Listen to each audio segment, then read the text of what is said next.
बॉलीवुड की पहली ऐसी फीमेल रूलिंग फिल्म जिसमें ना ही तो वुमेन एम्पावरमेंट दिखाया गया है और ना ही उन्हें बेचारी या लाचार दिखाया गया है। क्योंकि अक्सर हम अगर मूवीज़ देखते हैं जो फीमेल रूलिंग होती हैं तो कहीं ना कहीं या फिर तो उसमें वुमेन एम्पावरमेंट होता है या फिर हम देखते हैं उनको बेचारी या लाचार दिखाया जाता है। अब ये मूवी रिलीज हुई है क्रू, इतना नाम हुआ है, कृति सनन इस मूवी में है, इनके अलावा करीना और तब्बू भी हैं। ये फिल्म काफ़ी ज़्यादा हिट हो रही है। मैम से आज बात करेंगे और जानेंगे कि आखिर ऐसा क्या है क्रू मूवी में जो फीमेल रूलिंग फिल्म है और इतनी ज़्यादा हिट जा रही है। जी, सबसे पहले तो जानना होगा, जो मैं फ़िल्म देखने गई थी तो मुझे लगा था कि इसमें शायद हालांकि गाने भी दिख रहे थे और ये तीनों बहुत ही अच्छी अभिनेत्रियां हैं। मुझे लग रहा था कि इसमें कोई मैसेज होगा या इसमें कोई प्रॉब्लम भी दिखाई जाएगी। प्रॉब्लम तो ज़रूर है लेकिन बहुत ही एंटरटेनिंग वे में दिखाई गई है और जो कुछ इस फिल्म में दिखाया गया है वो काफ़ी रियलिस्टिक भी है। जो हम देखते हैं कि हकीकत की दुनिया में जो जिस तरह से आजकल चीज़ें चल रही हैं कि जो प्रोफेशन काफ़ी ग्लैमर से जुड़े हुए हैं, जिसमें इनको एयर होस्टेस के किरदार में दिखाया गया है, जिसको हम अक्सर बहुत ही ग्लैमर के साथ जोड़ लेते हैं, लेकिन उनके पीछे की क्या हकीकत है, कितनी स्ट्रगल इनकी भी लाइफ में होती है और किस तरह से इनको जब एयरलाइन के जो मालिक है उसके द्वारा सारे स्टाफ को चीट किया जाता है तो ये उस समय किस तरह से फील करते हैं।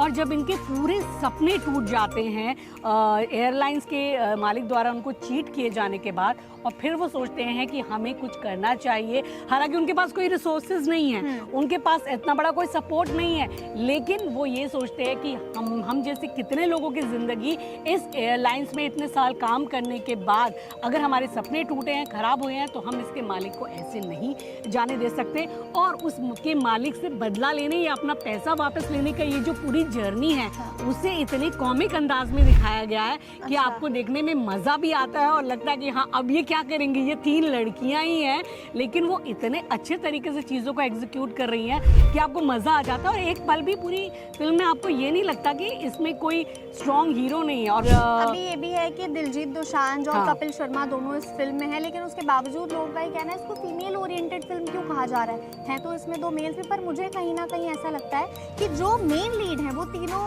एक्ट्रेसेस ही हैं, जो कृति, तब्बू और करीना है। तो आपको क्या लग रहा है कि दिलजीत ने जो एंट्री मारी है और कपिल ने जो एंट्री मारी है उसने कहीं ना कहीं इम्पैक्ट ज़्यादा कर दिया है ऑडियंस पर? देखिए, मेरा तो ये कहना है कि ये जो तीनों हीरोइंस हैं ना वही एक्चुअल में हीरो हैं इस फिल्म के। और जो दो मेल कलाकार हैं, चाहे वो दिलजीत दोसांझ हैं या फिर कपिल शर्मा हैं, वो जो है वो जो हीरोइन के रोल में है, मतलब आप ये समझ सकते हैं कि वो उनको सपोर्ट कर रहे हैं। हालांकि दिलजीत दोसांझ ने बहुत ही अच्छा इसमें किरदार निभाया है, वो कस्टम ऑफिसर बने हैं और कृति सनन के साथ उनकी लव केमिस्ट्री भी दिखाई गई है और काफ़ी अच्छा उन्होंने किरदार अपना प्ले किया है।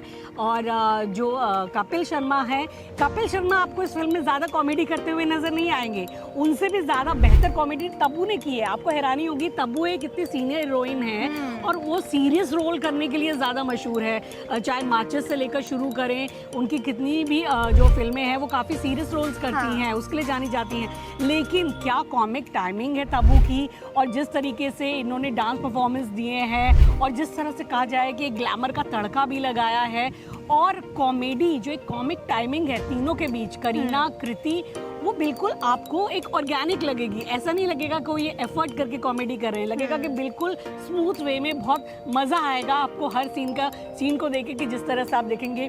और ये सबसे अच्छी बात है कि तीनों ने अपनी एक तरह से एज भी प्ले की है, जिस ये एज की हैं अभिनेत्रियाँ उसी एज का इनको कमोबेश दिखाने की कोशिश की गई है। जिस तरह से एक बार दिखाते हैं एक सीन में कि करीना कपूर अपना मेकअप कर रही है, फाउंडेशन लगा रही है, तो तब्बू कहती है ज़्यादा फाउंडेशन लगाने की ज़रूरत नहीं है, ये फाउंडेशन है, कोई टाइम मशीन नहीं है, तुम्हारी एज को कम नहीं कर देगी। तो इस तरह के काफ़ी सीन्स हैं जो बहुत मजाक, हंसी मजाक लाते हैं, रियलिस्टिक है और ज़्यादा ऑडियंस को कनेक्ट करते हैं। लेकिन फिर भी मैं कहूँगी कि कहानी थोड़ी और टाइट हो सकती थी, थोड़ा स्क्रिप्ट में और स्पेस रह गए जिनको फिल किया जा सकता था। लेकिन ये बिल्कुल बात है कि किसी भी हीरो की कमी आप महसूस नहीं करेंगे, चाहे अगर इसमें कहा जाए ग्लैमर का तड़का हो या कॉमेडी हो या एक्शन की बात हो या एक्टिंग की बात हो, तीनों ही हीरोइंस ने बहुत बढ़िया काम किया है।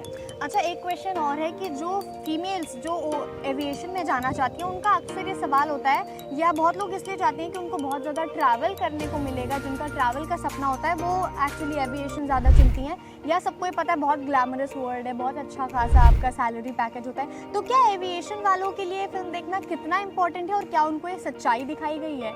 देखिए, इसमें सच्चाई एक रियल लाइफ की दिखाई गई है, एविएशन की तो दुनिया की दिखाई गई है, और वैसे भी जो अभी रियल वर्ल्ड में जो चीज़ें चल रही हैं उनको दिखाया गया। जिस तरह से सोशल मीडिया पर या जो सोशल प्लेटफॉर्म पर जिस तरह से लोग अपनी ज़िंदगी दिखाते हैं, एक्चुअली में उनकी ज़िंदगी वैसी होती नहीं है। जिस तरह से हम देखते हैं कि इंस्टाग्राम पे लोग पिक्चर्स डालते हैं अपने महंगी महंगी शॉपिंग के साथ या महंगे महंगे कपड़ों के साथ, पर वो हकीकत क्या होती है, इसमें कुछ सीन्स है उसके ज़रिए दिखाया गया है। जैसे कि करीना कपूर जो है वो बड़ी महंगी गाड़ी के शोरूम में जाती है और गाड़ी के साथ खड़े होकर फ़ोटो क्लिक करती है, या लुई विटॉन के बैग या बड़े बड़े शोरूम में जाके एक्चुअल में वो नहीं खरीद सकती है। क्यों? क्योंकि 6 महीने से तो उसको सैलरी ही नहीं मिली है, और अपने घर का बिल पे करने के लिए उसे मजबूर होकर इवन एक जो यात्री है उसकी घड़ी भी वो चुरा लेती है, यानी उसको अपने घर का बिल पे करना है। तो आप समझ सकते हैं कि सामने की दुनिया क्या नज़र आ रही है, एक ग्लैमर वर्ल्ड नज़र आ रहा है, लेकिन पीछे में वो कितना स्ट्रगल कर रहे हैं और किस तरह से इस इंडस्ट्री में भी एक्सप्लॉयटेशन होता है, किस तरह से जो मालिक है वो चीट करते हैं, उनको अपने एम्प्लॉय से कोई मतलब नहीं है, वो केवल अपनी जेब भरते हैं और सबको धोखा देके विदेश भाग जाते हैं। जो कि ऐसा एक बार ऐसा हुआ भी है, सभी जानते हैं कि लूजली अगर कहा जाए तो विजय माल्या और किंगफिशर एयरलाइंस है उस पर थोड़ी बहुत बेस्ड है ये इवेंट लिया गया है, अगर एक तरह से कहा जाए।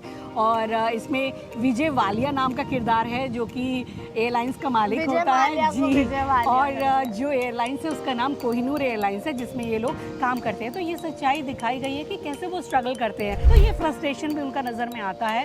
तो ये कहने की बात है कि जो ग्लैमर हमें सामने से दिखता है, चाहे सोशल मीडिया के ज़रिए या उस प्रोफेशन में जो वो एक हम जाते हैं, हम जब फ्लाई करते हैं तो एयर हॉस्टेस जो इतनी सजी धजी और बिल्कुल प्रेम प्रॉपर नज़र आती हैं, बिल्कुल उनका फिगर भी एकदम बढ़िया रहता है, लेकिन उसके पीछे उनकी सब अपनी ज़िंदगी की कुछ ना कुछ स्ट्रगल चल रही होती है, और ये इतनी चीज़ें आसान नहीं होती। और जितना कहा जाता है इतने बड़े बड़े पैकेजेस मिलते हैं या इतना पैसा मिलता है इन सो कॉल्ड ग्लैमर वर्ल्ड में काम करने वालों को, चाहे वो टीवी इंडस्ट्री हो, चाहे सीरियल फिल्म इंडस्ट्री हो या फिर ये एयरलाइंस इंडस्ट्री हो, सच्चाई इससे काफ़ी दूर होती है। पहली बार है कि कपिल शर्मा को एकदम सीरियस रोल में दिखाया गया है, वरना हमेशा वो मजाक मस्ती करते ही नजर आते हैं। नहीं, इसमें सीरियस कुछ भी नहीं है, ऐसा कोई सीरियस नहीं दिखाया गया, लेकिन उनको कोई कॉमिक रोल नहीं दिया गया है। वो तब्बू के हस्बैंड का रोल प्ले कर रहे हैं तो वो स्ट्रगल भी उनके साथ दिखाई गई है और उसको वो हंसी मजाक में भी लेते हैं। कपिल को दिखाया कि वो केटरिंग बिजनेस चला रहा है तो खाना वगैरह पैक कर रहा है, वो तब्बू से ये भी कहता है थोड़ा इमोशनल होते हुए कि मुझे लगता है कि मैं तुम्हारे लिए बहुत ज़्यादा कुछ नहीं कर पाया। लेकिन जिस तरीके से तब्बू उसे गले लगाती है या उसको रिस्पॉन्स देती है तो उससे लगता है कि इस तरह के जो आजकल के जो कपल हैं उनमें कितनी अच्छी एक बॉन्ड है या आपस की अंडरस्टैंडिंग है। चाहे एक वाइफ ही नौकरी कर रही हो, घर में पति भी रह रहा हो, तो लेकिन उनकी आपस में कोई ईगो क्लैश इस तरह से नहीं है। और ये ज़रूर लोगों को इसलिए देखनी चाहिए क्योंकि जो ज़िंदगी की काफ़ी सच्चाई है वो भी इस फिल्म के ज़रिए दिखाई है और बहुत ही हल्के फुल्के कॉमिक अंदाज में। तो आपको एक मज़ा भी आएगा, एंटरटेनमेंट भी है, गाने भी बहुत अच्छे हैं और आप इंजॉय भी बहुत करने वाले हैं। सब कृति के ड्रेसिंग सेंस की बहुत बात करें कि कृति ने बहुत अच्छे कपड़े पहने और कृति को जो पहले से मिलना चाहिए था इतना ज़्यादा अप्रिसिएशन वो उनको इस मूवी से मिल रहा है। देखिए बिल्कुल मैंने कहा ना आपको, तीनों ही एक्ट्रेस ने ज़बरदस्त एक्टिंग की है और कृति ने भी बहुत बड़ी एक्टिंग की है। देखिए करीना और तब्बू ये तो सीनियर्स हैं और सीजन्ड कलाकार हैं, तो इनके बारे में तो उनके सामने कृति ने उनको मैचअप करता हुआ बिल्कुल परफॉर्मेंस दिया है। कहीं से भी आपको नहीं लगेगा कि कृति कहीं कुछ कम है। सबसे बड़ी बात इस फिल्म की ये है कि आपको इस फिल्म में कहीं भी किसी बड़े फिल्म हीरो की कमी महसूस नहीं होगी क्योंकि वो सारा काम इतने बेहतरीन तरीके से इन तीनों हीरोइंस ने कर दिया है कि आपको कहीं नहीं लगेगा कि अरे एक्शन नहीं हो रहा, कोई हीरो नहीं है तो कोई कॉमेडी में मज़ा नहीं आ रहा, तो कोई थ्रिल नहीं है। हाँ, ज़रूरत बिल्कुल थ्रिल भी है, कॉमेडी भी है और मज़ा भी है। इसमें सारा मसाला है और उसके साथ साथ जो एक लाइफ की एक रियलिस्टिक अप्रोच है, सच्चाई है, वो भी दिखाई है। तो ये था क्रू फिल्म का पूरा क्लोजर। अब आप डिसाइड करिए कि आपको ये फिल्म देखनी है या नहीं। हमने तो आपको बता दिया इस फिल्म में क्या है। ऐसी तमाम जानकारियों के लिए और अलग अलग फिल्म रिव्यूज़ के लिए जुड़े रहे चेतना मंच के साथ। मैं हूँ आपके साथ तनुश्री त्रिवेदी, हमारे साथ थी अंशु निथानी। Thank you.